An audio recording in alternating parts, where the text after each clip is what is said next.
And with that, the bathroom is complete. Once upon a time, a boy met a girl working for a mouse. They fell in love and realized they'd never own their own home working for the mouse. So they packed up a big truck and moved to New Jersey, lived in a basement to save money for a year, and bought a foreclosure to fix up while they lived there. This is their story. Today's video is sponsored by Aaron & Company. They've got 8 locations throughout New Jersey. Check them out at aaronco.com. It's done. I can't believe it.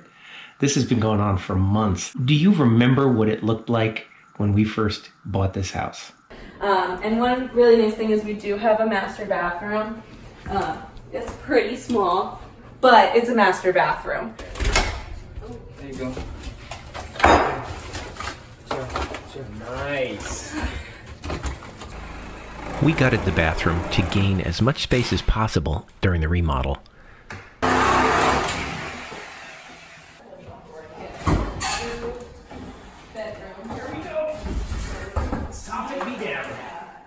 To enlarge the space, the only option was to move the wall about a foot into the bedroom. The pocket door was a great way to save space in a small room because it disappears when open. We certainly had our share of challenges with this project. We discovered the exhaust fan wasn't vented at all, so we replaced it and vented it outside. But the shower base presented the greatest challenge of all. We are working today on the shower. And we have a new shower pan that we want to replace. But we've got this old drain here. Now, the way this works, Jewel, is this is a copper pipe, which is just like the rest of the copper in the walls. That's the way they did it way back then. But around here is a lead seal. So we were hoping that we'd be able to, just loosen the drain and pop in the new shower pan, but that's not possible. It's got to really be cut out from the bottom. Okay. So we're going to go down in the laundry room and take a look at it there. Okay, we are very fortunate to have this laundry room / utility room under here, and that is the shower drain. Doesn't look so good. No, it kind of doesn't. But what I might actually be able to just cut it off and keep the trap. That's what I'm going to try to do. Just cut it off as high as I can and see what we can do. But otherwise, what I'd wind up doing is having to replace the entire thing with PVC. And you can see it goes through that joist. Yeah. And then it heads that way into the main stack. So I'd rather not mess with that if I can avoid it. Let's just figure out exactly where this is. So that's 48 wide, and it's dead on center, 24. That's good. And from here, this is 32, which is good, and that is 15 inches on center. But this one is 16 on center. The new drain's gonna be back an inch. Oh no. And what stinks about that is there's a floor joist right here. Oh, crud. Yeah, that's not good. Show what we just figured out, Joel. They make a nifty little offset drain for the shower because our drain is here, right? No, our drain is back here, and so this will work perfectly. All right, put it in the cart. Woo! Moment of truth. Not that we have the new shower pan in yet, but if that fits there where the drain is, that pushes us back. And it looks like it's at least 3/4 of an inch. I'm sure we can make it work. So it looks like that's gonna be perfect. Thank you, Odie.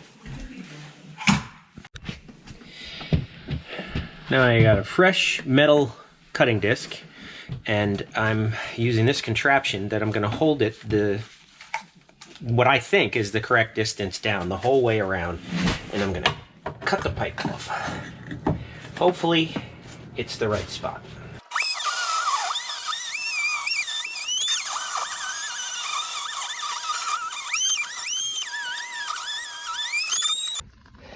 Go ahead, hit it. Look at that. That's totally the light down in the laundry room. So it is cut off and we can get it out now. Woo! Woo! at that. Amen. So that joist is why I didn't want to mess with this drain if I didn't have to. See the joist? See the drain? Oi. Good. Success. Hooray! Look at this. Now, if you look straight down, you can see I gotta turn it a little bit, but oh my goodness, that offset drain just seemed to be absolutely perfect. Whew. Before installing the new shower base, I added insulation to the back of the shower to reduce the noise in the kitchen. Certainly not required, but it helps.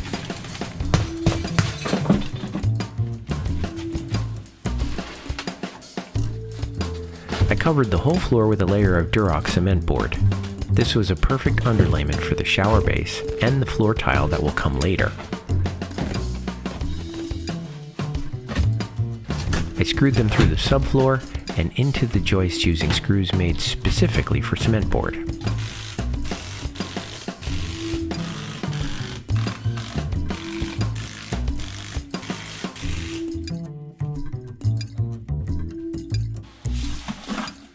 Note we used scraps of Durox to raise the shower base a little higher to accommodate the drain. The mortar under the base really holds it in place and provides a nice solid feel under your feet. Okay. There. Let's hope I don't move it. Alright. I've done this like 3 or 4 times. Become an expert. Oh yeah. Now, with this, we make sure that it's lined up.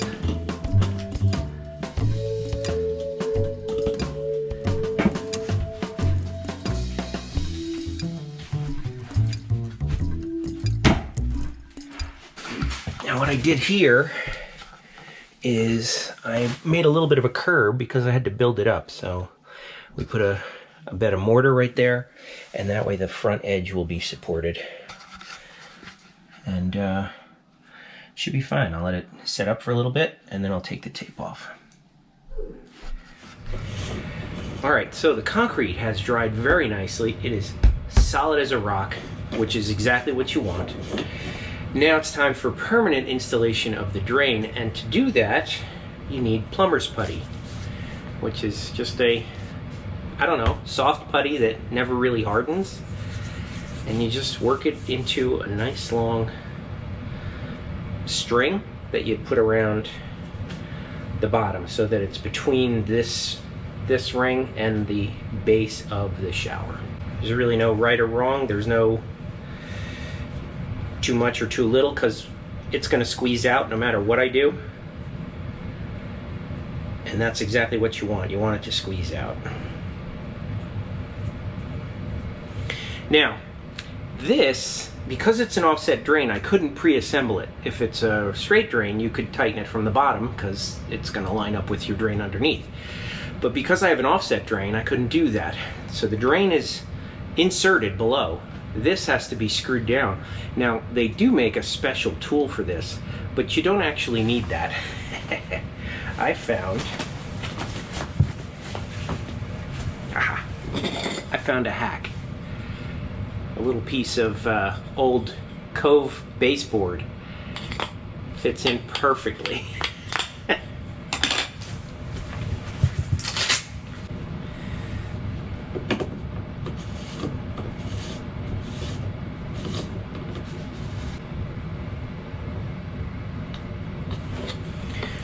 All right. You know you're good when you have a lot of squeeze out here. And then you just kind of take that away. And the drain is sealed. Now I do have a grate that goes on this, but I won't put that on yet, but we just want to make sure no debris gets down there, so seal it up for now. Here you can see how that shower drain in white is connected to the original trap using that rubber adapter that I got from the plumbing supply. It's specifically made to adapt PVC to copper. Rough plumbing came next. Here I'm adapting the copper water lines to PEX to connect the Growy shower valve. I did a separate video on the installation of this valve, and I'll put a link in the video description. A lot of people disagree with using drywall as a backer board for tiled walls, but I've done it this way several times and it always works great. No need to spend the money on fancy Schluter or Weedy systems. Just drywall and a bucket of RedGuard is all you need. 1 gallon was enough for Josh to do 3 coats in the corners and the niche, and 2 coats on the walls. I'm confident this shower will never leak.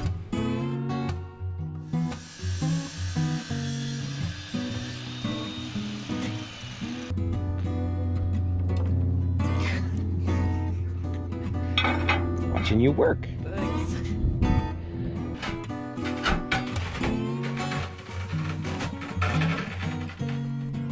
After the walls were done, we installed electric radiant heating before tiling the floor with these gorgeous gray and white cement tiles.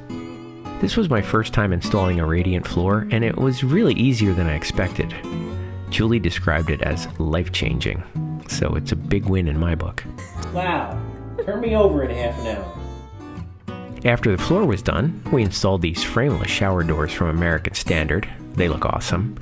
And the Growy hand shower.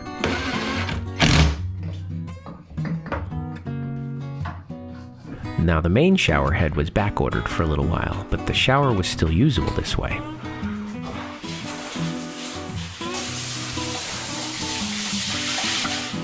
Next came the one-piece DXV toilet, also by American Standard. This is the same toilet that I installed in my own master bath. We love it because it's such a slim design and so easy to clean.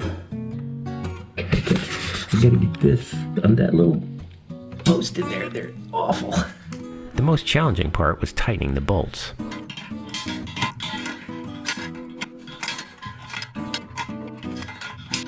Although installing the toilet seat was pretty challenging too. Come on, get down in there.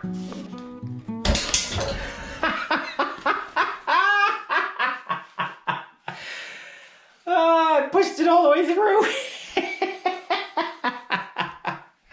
Stuff only happens on YouTube. All right, let's try this again, but this time we're going to be smart. Wet the finger and wet the rubber. There we go. Look at that.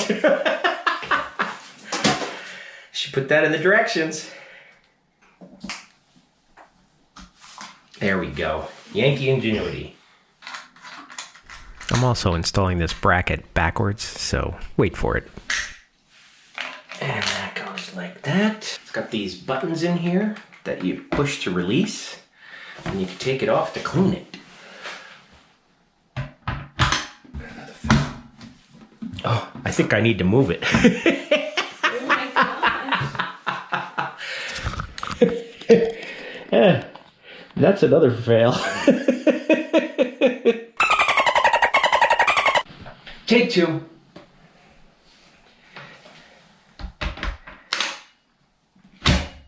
There we go.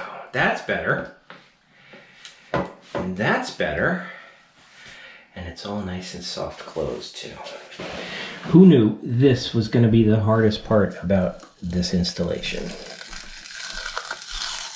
Why?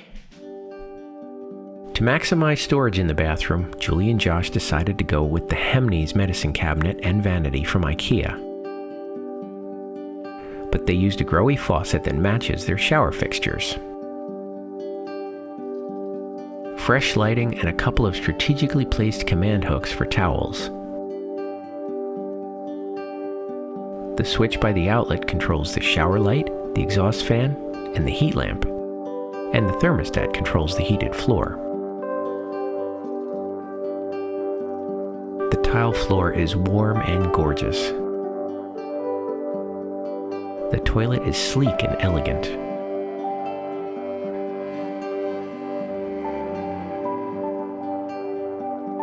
The vanity is simple and practical. But the shower is the crown jewel of this remodel. It's actually the same size as the old shower, which is hard to believe because it looks so much bigger. mainly because we took the soffit out of the top and because we added these frameless glass doors. Just dramatic. This tile is gorgeous, and of course the shower valve and the two shower heads and the light above it, it's beautiful. And of course the niche is perfect, and it's exactly what she wanted. She wanted 2 layers, basically a his and hers, and that's what she got.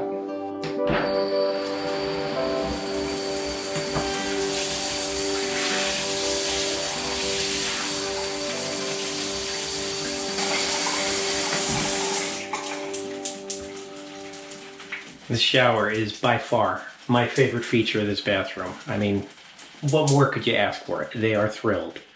Thanks for watching, and give this video a thumbs up, and I will see you in the next one. The hats may be all gone, but we'd still love you to like, subscribe, and leave a comment with your thoughts. Thanks.